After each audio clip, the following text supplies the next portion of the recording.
Hi friends, 50 డేస్లో coding నేర్చుకోవడంలో ఈరోజు డే 3. ఈరోజు మనం జావా బేసిక్స్ని వెరీ ఈజీగా అర్థం చేసుకుందాం. జావా లాంగ్వేజ్ కనిపెట్టింది జేమ్స్ గోస్లింగ్.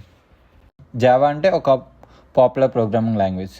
దీంతో మనం మొబైల్ యాప్స్, వెబ్ అప్లికేషన్స్ మరియు లార్జ్ స్కేల్ సాఫ్ట్వేర్ సిస్టమ్స్ కూడా బిల్డ్ చేయగలుగుతాం. చాలా కంపెనీస్ ఇప్పటికీ జావాని యూస్ చేస్తున్నాయి. మరి బైట్ కోడ్ అంటే ఏంటి?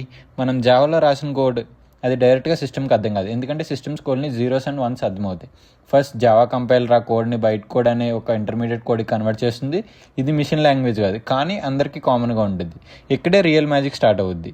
ప్లాట్ఫామ్ ఇండిపెండెంట్ అంటే రైట్ వన్స్ రన్ ఎనీవేర్. దీన్నే ఓరా అంటారు. It's a feature of Java. ఒకసారి జావా కోడ్ రాయడం చాలు, దాన్ని విండోస్, మ్యాక్ లేదా లీనక్స్లో కూడా రన్ చేయొచ్చు. మళ్ళీ రీరైట్ చేయాల్సిన అవసరం లేదు. ఇది ఎలా పాసిబుల్ అవుతుందంటే జేడీకే మరియు జేవిఎం వల్ల.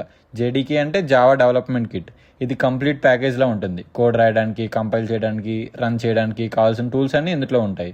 జేవిఎం అంటే జావా వర్చువల్ మిషన్. ఇది బైట్ కోడ్ని చూసి దాన్ని స్పెసిఫిక్ సిస్టమ్ అర్థమయ్యే మిషన్ కోడ్గా కన్వర్ట్ చేస్తుంది.